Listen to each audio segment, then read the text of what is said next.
እንዴት ናችሁ? እኔ እግዚአብሔር ይመስገን ሰላም ነኝ። ሰላማችሁ ባላችሁበት ሁሉ ብዝት ትርፍ ይበልልኝ።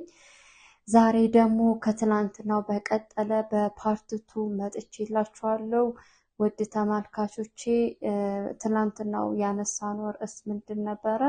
በአረብ ሀገር የምትኖሩ እህቶቼ ፈጽሞ ማድረግ የሌለባችሁ በማዳም ቤት ምንድነው በሚለው ርዕስ ላይ ነበረ። ዛሬ ደግሞ ቀጣይ ሁለት የሆነውን ይዤላችሁ መጥቻለሁ። አብራችሁን ቆዩ፣ እስከ መጨረሻው ተከታተሉኝ። እሺ ማዳም ቤት ስትሰሩ የማዳም ቤት ጽዳትም ሆነ ልብስ ማጠብም ማስተካከልም ስታደርጉ የመዳም ልብሶች አሉ፣ የመዳም ጌጣጌጦች፣ የልጆቿ ጌጣጌጦች አሉ፣ ልብሶች አሉና በጣም ልንወዳቸው እንችላለን። በጣም የኛ እንዲሆኑ የምንፈልግበትም ጊዜ አለ። ማለት ያንኛን ልብሶች ስለወደድናቸው ነው እንጂ ያንን መግዛት ያቅተናል ማለት አይደለም። እና ምንድነው እህቶቼ በዛ ጊዜ የነሱን ልብስ አንስታችሁ ፎቶ መነሳት፣ ጌጣጌጦቻቸውን ተጠቅማችሁ ፎቶ መነሳት በቃ የማይገባ ነገር ማድረግ የለባችሁም ማለት ነው። ምክንያቱም እንደዛ በምታረጉ ሰዓት ስልካችሁ ፋይል ውስጥ ያስቀምጧል እነኛን ፎቶዎች ማለት ነው። የሆነ ጊዜ ተጣልታችሁ ወደ መክተብ በምትመለሱ ሰዓት በመጀመሪያ ስልክ ነው የሚቀማውና ስልካችሁ ይፈተሻል ማለት ነው። በዛን ሰዓት ያ ፎቶ ከታየ ቅጣት ልትቀጡ ትችላላችሁ።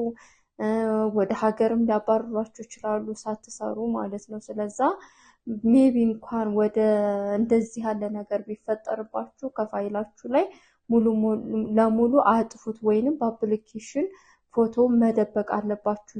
ሲሆን አለመጠቀም መልካም ነው ማለት ነው። ምክንያቱም ስልካችሁ እነሱ ጋር ስለሚወርድላቸው ሶሻል ሚዲያችሁ የምትጠቀሙበት እንዳልኳችሁ ፕሮፋይል ብታረጉት ከፖስታችሁ ያ ነገር ወደ እነሱ ስለሚደርሳቸው በቀላሉ እናንተን መጥፎ የሆነ ነገር ሊያደርጉባችሁ ይችላሉ ማለት ነው። በመቀጠል ደግሞ በጣም ተመችተውናል፣ ወደናቸዋል፣ ወደውኛል፣ ያከብሩኛል ብለን የሆነ በቃ የማይገባ ነገር ሲሰጡን እኛም በቃ በጣም ምቾት ይሰማናል። በዛ ጊዜ እንደ ቤተሰብ እናያቸዋለን። ከዛ አላግባብ የሆነ ስህተቶችን እንሰራለን። ምንም ጥሩ ቢሆኑ እነሱ የሆነ ጊዜ መቀየራቸው አይቀርምና ይሄንን ማሰብ አለብን። ከዛ በኋላ ምን እናደርጋለን? መዳቦቻችን ፍለፊታቸው እንደዚህ ስልክ ማንሳት፣ ስልክ ማውራት፣ ለረጅም ጊዜ ተቀምጦ የሆነ ፐብሊክ ቦታ ላይ ማውራት ምናምን ነገር በፍጹም አይወዱም። በቃ የኛን ድምጽ፣ የኛን ጫጫታ፣ የኛን ጩኸት እነሱ መስማት ስለማይፈልጉ ቤተሰብ የሚከለክሉ አሉ፣ በዛውም ልክ የማይከለክሉ አሉ። ስለዛ ምን እናደርጋለን? እኛ ተደብቀን እነሱ ሳሎን ቢቀመጡ እኛ ወይ ወደ መጥበህ ሄደን ወይንም ወደ ጎርፋችን ሄደን ነው ቤተሰብ ማውራት ያለብን ማለት ነው። ብዙ ጓደኛ ማብዛትም ተገቢ አይደለም ማለት ነው በዚሁ አጋጣሚ እና ይሄንን ነገር መቆጠብ አለብን። እንደዚሁ በተጣላናቸው ጊዜ በዚህ ሰዓት እንደዚህ ስታረጊ ስልክ ስታወሪ ነበረ ብለው በቃ እናንተ በጥሩ ነገር የያዛችሁትን እነሱ ዋጋ እንድትከፍሉ ያስደርጓችኋል ማለት ነው። እህቶቼ በተለይ አዲስ ለምትሆኑት ይሄንን ጥንቃቄ አድርጉ ማለት ነው። በመቀጠል ደግሞ ምንድነው ያስቀመጥኩት ነገር ከዚህ ከኢትዮጵያ ስንሄድ እናት፣ እህት፣ ወንድም በቃ በአጠቃላይ ቤተሰብ በድሉን ከሆነ ጓደኛ በድሉን ከሆነ የስራ ባልደረቦች በቃ ጎረቤቶች በድለውን ከሆነ በጣም ተስፋ ስንቆርጥ እዛ ወደ ስደት ከሄድን በኋላ ብዙ ነገሮችን መደበቅ ነው እንጂ ለነሱ ማሳየት አንፈልግም ማለት ነው። ለምሳሌ ብር ወደ እነሱ ቶሎ እምንልክ ከሆነ ያንን ብር የሆነ ቦታ ላይ ምናምናት ጓደኛችን ጋር ወይንም መዳቦቻችን ጥሩ ከሆኑልን እነሱ ጋር የምናስቀምጥ እህቶች አሉ ማለት ነው። ወደ ሀገር ቤት ብልከው ያጠፉብኛል፣ ያከስሩኛል ብለን ስለምናስብ ምክንያቱም የመጀመሪያ ቁስላችን ስለሆነ የምናስበው እኛ ምን ማድረግ አለብን ማለት ነው። በፍጹም እነሱ ጋር ብር ማስቀመጥ የለብንም። አንዳንድ ጊዜ ደግሞ ብር አበድሩኝ ይላሉ። ብር ማበደር የለባችሁ ማለት ነው። ምንም ያህል ጥሩ ቢሆኑ ቢደልሏችሁ ራሱ ኖ ማለት አለባችሁ። በቃ ብራችሁን ወስደው እናንተን ያልሆነ ነገር አድርገው ከጥቅም ውጭ ነው የሚያደርጓችሁ። ብዙ እህቶች አሉ የ4 ወር የ3 ወር ብር እየተቀሙ በዛ ላይ ልብሳቸው እየተወሰደባቸው እየተደበደቡ ክፍያ ተከፍሏቸው ከዛ ቤት የሚወጡ ስላሉ ብራችሁን ተቀብላችሁ ወደዛው ወደ ምትልኩበት ወደ ቤተሰብ መላክ አለባችሁ ማለት ነው።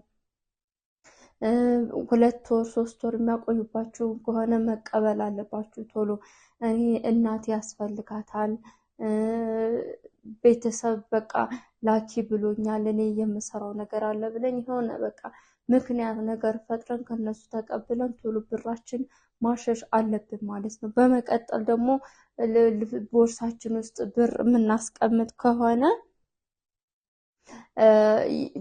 ልብሳችንን ይፈትሹታል። በዛ በሚፈትሹት ሰዓት ብራችሁን ያገኙታል፣ ይወስዱባችኋል፣ ይሰርቁባችኋል። ያኔም በቃ ማን እንደወሰደባችሁ ማን እንደሰረቀባችሁ ማመን ማወቅ አትችሉም። እነሱ መቼም ስለማጠረጥሯቸው እንደዛ ያደርጋሉ እና ብር በቦርሳችሁ አታስቀምጡ ማለት ነው። በመቀጠል ደረጃ ደግሞ ምንድነው በጣም ውድ የሆኑ እቃዎችን ገዝታችሁ እንደዚህ ማዳም ቤት አታስቀምጡ። በተለይ እንደ ወርቅ፣ ብር፣ ሽቶ፣ ውድ የሆኑ ልብሶችን ገዝታችሁ በፍጹም አታስቀምጡ ማለት ነው። ማለት ይወስዱባችኋል፣ ይሰርቁባችኋል። እነሱ እንዲበልጧቸው ሰራተኛ እንዲበልጣቸው አይፈልጉም በፍጹም ማለት ነው። ስለዛ ማስቀመጥ የለባችሁም። አሁን ይቀሟችኋልኝ። በተለይ ደግሞ ታንዳንዴ በሐሰት ይመሰክራሉ። በቃ የራሴን ወስደሽብኝ ነው የራሴን ሰርቀሽ ነው ብለው በሐሰትም እንትን ስለሚይዟችሁ በእርግጥ ደረሰኙን በስነ ስርዓት ከያዛችሁ ችግር የለም። እንዳጠቃላይ ግን አብራችሁ የምታስቀምጡት በልብሳችሁ ከሆነ አጠቃላይ ደረሰኙን ሁሉ ስለሚወስዱባችሁ ይሄንን ባታደርጉ መልካም ነው። መጠቀምና ማድረግ ባለባችሁ ጊዜ ነው እናንተ መጠቀም ያለባችሁ። ሁሉንም በአግባቡ ተጠቀሙት ማለት ነው። ስለዛ እህቶቼ በዚህ ጉዳይ ላይ ጥንቃቄ አድርጉ ማለት ነው። በዚህ ላይ አጠናቀናል የዛሬው ቪዲዮ። በቀጣይ በሌላ ርዕስና ቪዲዮ የምመጣላችሁ ይሆናል። ሰብስክራይብ ያላደረጋችሁ እህቶቼ ኦል ኖቲፊኬሽን የምትለውን በመጫን ቤተሰብ ሆኑ። ሰብስክራይብ ያደረጋችሁ ደግሞ በተለይ አዲስ ለሆኑ እህቶቼ ስለሚጠቅማቸው ሼር በማድረግ ተባበሩኝ። አመሰግናለሁ። ቸር